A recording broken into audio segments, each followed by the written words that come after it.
ഇന്ന് കുറ്റിപ്പുറത്തുനിന്നൊരു ബിരിയാണി കഴിക്കാമെന്നൊക്കെ വിചാരിച്ച് ടൗണിൽ തന്നെ മെയിൻ റോഡിൽ ഹൈവേയിൽ തന്നെ കാണുന്ന ഈ റെസ്റ്റോറൻറ്റിൽ കയറിയിട്ടോ. പാർക്കിംഗ് സ്പേസ് ഒക്കെ ഉണ്ട്, അത്യാവശ്യം AC റെസ്റ്റോറൻ്റാണ്, നല്ല പാർക്കിംഗ് സ്പേസ് ഒക്കെ ഉണ്ട്. അപ്പോൾ വണ്ടിയൊക്കെ ഇടാൻ ഇഷ്ടം പോലെ സ്ഥലമുണ്ട്. അങ്ങനെ സുഖമായി വണ്ടിയൊക്കെ പാർക്ക് ചെയ്ത് കഴിക്കാൻ വേണ്ടി കയറിയിട്ടോ. നല്ല ലഞ്ചിൻ്റെ ടൈമാണ്, 2 മണി സമയമാണ്. നല്ല വിശപ്പുണ്ട് കേട്ടോ. മുകളിലൊരു AC ഹോളൊക്കെ ഉണ്ട്. നമ്മൾ കൈയൊക്കെ കഴുകി ഇരുന്ന് ഭക്ഷണം ഓർഡർ ചെയ്തു കേട്ടോ. അപ്പോൾ എന്തൊക്കെയുള്ളതെന്ന് വെച്ചപ്പോൾ അവർ പറഞ്ഞു ബിരിയാണി, മീൽസും പൊറോട്ടയൊക്കെ ഉണ്ടെന്ന് പറഞ്ഞു. മീൽസും പൊറോട്ടയ്ക്ക് ഇവിടുന്ന് 1-2 പ്രാവശ്യം കഴിച്ചിട്ടുണ്ട്. എല്ലാം നല്ല ടേസ്റ്റാണ് കേട്ടോ. ആ ഒരു ഇതിലാണ്. ബിരിയാണി ഇതുവരെ കഴിച്ചിട്ടില്ലല്ലോ എന്ന് വിചാരിച്ച് നമുക്കൊന്ന് ബിരിയാണി ഓർഡർ ചെയ്യാൻ വിചാരിച്ചു. അപ്പോൾ ഒരു പറഞ്ഞു ബീഫ് ബിരിയാണി ആണെങ്കിൽ ദമ്മിട്ടതല്ല, ചിക്കൻ ബിരിയാണിയാണ് ദമ്മിട്ടിട്ടുള്ളതെന്ന് പറഞ്ഞു. അപ്പോൾ ദം ബിരിയാണി തന്നെ ഓർഡർ ചെയ്തു, ചിക്കൻ ദം ബിരിയാണി കേട്ടോ. അങ്ങനെ നമ്മുടെ ബിരിയാണി വന്നു. അത്യാവശ്യം നല്ല ക്വാണ്ടിറ്റി ഉണ്ട് കേട്ടോ. വലിയൊരു ബൗളിലാണ് അവർ സെർവ് ചെയ്യുന്നത്. റൈസ് ചെറിയ റൈസാണ്. എനിക്ക് ബസ്മതി റൈസിൻ്റെ ബിരിയാണി ഒട്ടും ഇഷ്ടമല്ല. ഇത് ബസ്മതി അല്ല, നല്ല ചെറിയ റൈസല്ല. നമ്മുടെ മലബാർ, കോഴിക്കോട്, മലപ്പുറം ഭാഗത്തൊക്കെ ഉണ്ടാക്കുന്ന ബിരിയാണീൻ്റെ പോലത്തെ ചെറിയ റൈസൊക്കെ കണ്ടപ്പോൾ ഞാൻ സന്തോഷിച്ചു. നല്ല ബിരിയാണി, മലബാർ ബിരിയാണി ആയിരിക്കും എന്നൊക്കെ വിചാരിച്ചു കേട്ടോ. അങ്ങനെ ചോറൊക്കെ നമ്മൾ വിളമ്പി കുറച്ച് റൈസൊക്കെ ഇട്ട് അത്യാവശ്യം വലിയ 2 പീസ് ചിക്കൻ തന്നെ ഉണ്ട് കേട്ടോ ഇതിൽ. അപ്പം അങ്ങനെ വലിയൊരു ചിക്കൻ പീസൊക്കെ നമ്മൾ ഇട്ടു. കുഴപ്പമില്ലാത്തൊരു മണമൊക്കെ വരുന്നുണ്ട് കേട്ടോ. നല്ല ചെറിയ അരിയുടെ മണമൊക്കെ വരുന്നുണ്ട്. അങ്ങനെ വലിയൊരു ചിക്കൻ പീസൊക്കെ ഇട്ടിട്ട് മുളകൊക്കെ വലുത് വന്ന് അങ്ങനെ കിടക്കുന്നുണ്ട്.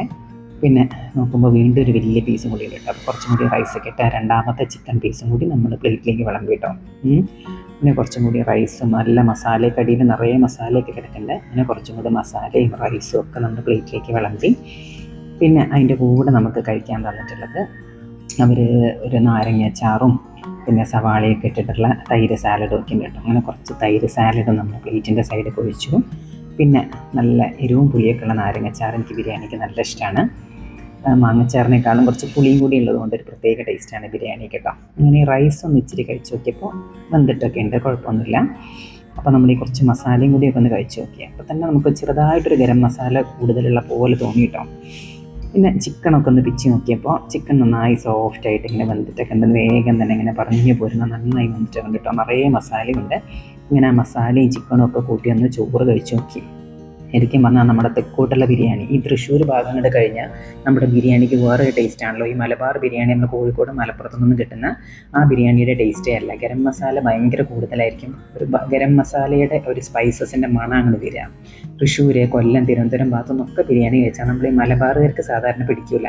നമ്മൾ ഈ കണ്ണൂർ, കോഴിക്കോട്, മലപ്പുറം ഭാഗത്തുനിന്ന് ഒരു കോട്ടക്കൽ വരെയൊക്കെ ആ ബിരിയാണി കിട്ടുള്ളൂ എന്ന് എനിക്ക് മനസ്സിലായി. ഈ പൊന്നാനി, കുറ്റിപ്പുറം ഭാഗത്തുനിന്ന് എത്തിയ ഏകദേശം തൃശ്ശൂർ ചായയുള്ളൊരു ബിരിയാണിയാണ് വരിക. എന്താണെന്നറിയില്ല, അവിടെയുള്ളവർക്കൊക്കെ ഒരു പക്ഷേ ഇതായിരിക്കാം ഇഷ്ടം. നമുക്ക് ഏതായാലും ഈ മലപ്പുറം, മലബാർ ബിരിയാണിയൊക്കെ കഴിച്ച് ശീലമായിട്ട് ഈ ബിരിയാണി ഒട്ടും ഇഷ്ടമായില്ല. ഈ സ്പൈസി ആയിട്ടുള്ള ഗരം മസാല കുത്തുന്ന ബിരിയാണി ശരിക്കും തെക്കോട്ടുള്ളവർക്ക് ഇഷ്ടമാവുള്ളൂ തോന്നുന്നു. ഏതായാലും അവസാനം ഒരു ലൈം ജ്യൂസും കൂടി കഴിച്ച് നമ്മൾ അവിടെ